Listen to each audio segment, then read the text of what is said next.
Hi, this is Marie from Enchanted Carnivore.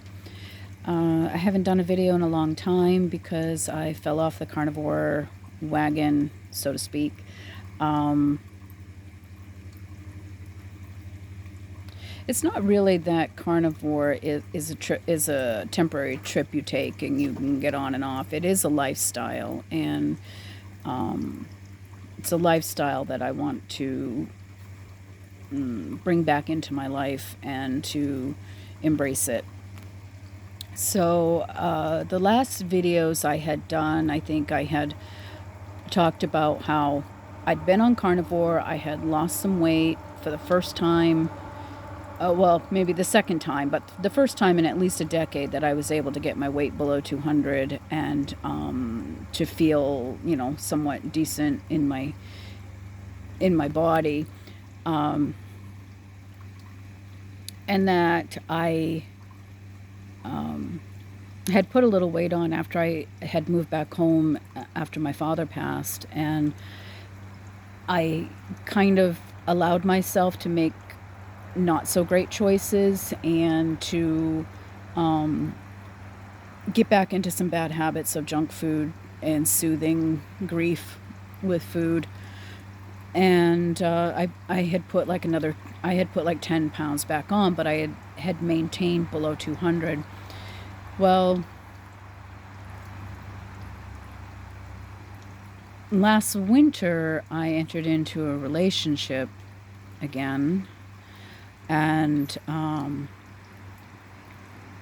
it turned out that this person had pretty much every bad habit you can think of. I don't really think he was doing any drugs or anything, but the drinking, the smoking, the junk food eating, kind of binge eating, really, if you look at the size of his meals. But anyways, I just allowed myself, and I chose to make bad choices for myself, and I put another 10 on. I'm back up over 200. I was like 211 last week, and I was really kind of upset with myself lately that I had allowed myself to do that again. And, because I worked, I don't know, I worked pretty hard to get myself to around 200, and then when I started more of a carnivore way of eating, I slipped under 200 and got into like the 180s. And I don't want to focus too much on weight on the scale, but even my clothes started to not fit as good that I had bought, and I threw away all my bigger sizes because I was like, never again. But anyways, so I'm a couple days back into carnivore, except for last night, and I had a very big aha moment or experience. So it's been extremely hot here in Maine, and yesterday it was almost unbearable. I don't have AC in the house right now. Hopefully this weekend I'll get it in, but it was unbearably hot, and I had made this big declaration on Facebook that I was entering into a relationship with myself, and that I would learn to love myself, try to care for myself like I would someone else, treat myself from time to time, take myself out for dates and things like that. And so last night I had convinced myself, well, it's not too far off carnivore because it's milk and cream and eggs and all this to go get a milkshake. Knowing that the ingredients were not the best, especially where I was getting it, the ingredients were not going to be the best, but it wasn't the worst thing I could have done. Like, I could have eaten a candy bar or a bag of chips or something, and I didn't. I got that mainly because it was cool. It would be a little bit of a treat. It got me out of the house for a moment, and I could kind of savor that and enjoy it and cool down.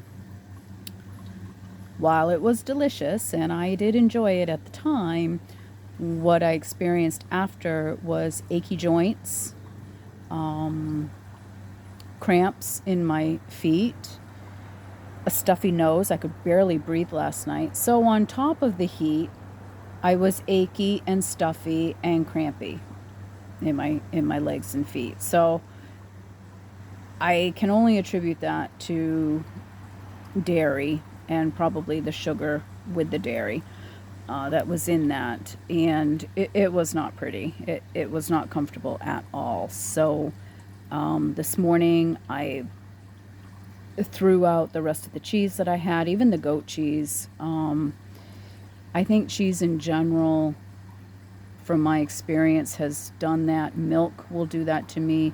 The goat milk doesn't seem to be too bad if I limit it to just a little bit in my coffee. I can make my own ice cream, which is probably what I should have done with protein powder and goat milk. And I definitely could have, and I kind of wish I had now, but I wasn't thinking that. The addicted Marie wanted the ice cream, wanted the milkshake. And addiction is real. And I know there are people that don't have an addictive gene in them. And they're like, oh, it's just about moderation. Well, it isn't if you have the genes within you, the family history of addiction in you, the life influences that maybe you've had from others, from parents or friends or partners or whatever, influencing you. It's very, very easy to fall back into those bad behaviors. And I don't want to say bad behaviors, but those behaviors that don't encourage good health within you. How's that? So, I'm letting go of the dairy with the exception of a little bit of goat milk. But I don't want to overdo that either. And butter doesn't seem to bother me, but if I keep it minimal, I'll see how that does. If I'm not seeing results that I want, maybe I'll take that out too, and possibly take coffee out as well, and then I won't have to deal with the dairy at all, goat or cow.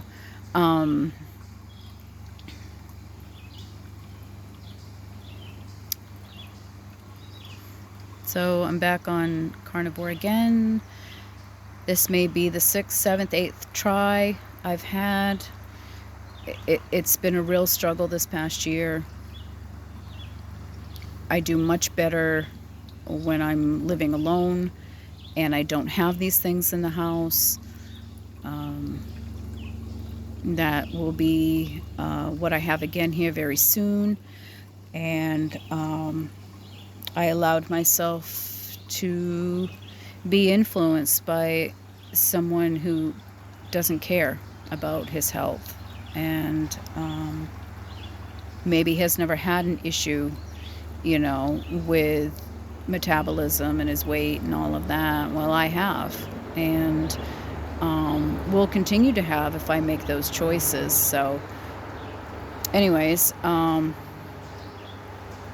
just here to document for myself that I'm choosing to date myself right now and to take care of myself, to make good choices, to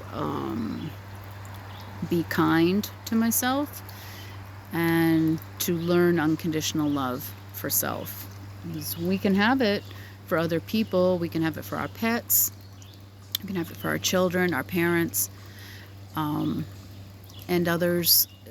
Why can't we have it for ourselves instead of constantly berating and blaming and shaming ourselves for behaviors that we weren't totally in control of? And that's what addiction does. It takes away your control. So abstinence is the easiest way for me, having an addictive personality, to take these things out of my life so that I can feel better. I can drop the excess weight. It's more dropping the inflammation, and I'm noticing just in a couple of days things fitting a little bit better. So I know that it's the inflammation going down when I stop the grains and excess dairy and different things like that, that grains and other carbohydrates and stuff like chips or bread and stuff like that. So there we go. And I'm going to try to get on and do more videos just to keep myself accountable to myself, because again, it's about my health, my well-being, body, mind, and soul, having them balanced, having them healthy, having all aspects of me be loved and cared for and accepted, and encouraged to be the best that I can be. So thank you for watching. If you're just searching out carnivore videos and happen to stumble upon this, thank you for watching. It's not always easy. Some videos you're going to see, the person starts at once, they stick with it, and they have amazing success.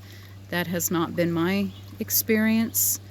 I was having amazing success, and then sometimes life throws you a curveball, and I allowed that. And I guess you could say on some level, chose that.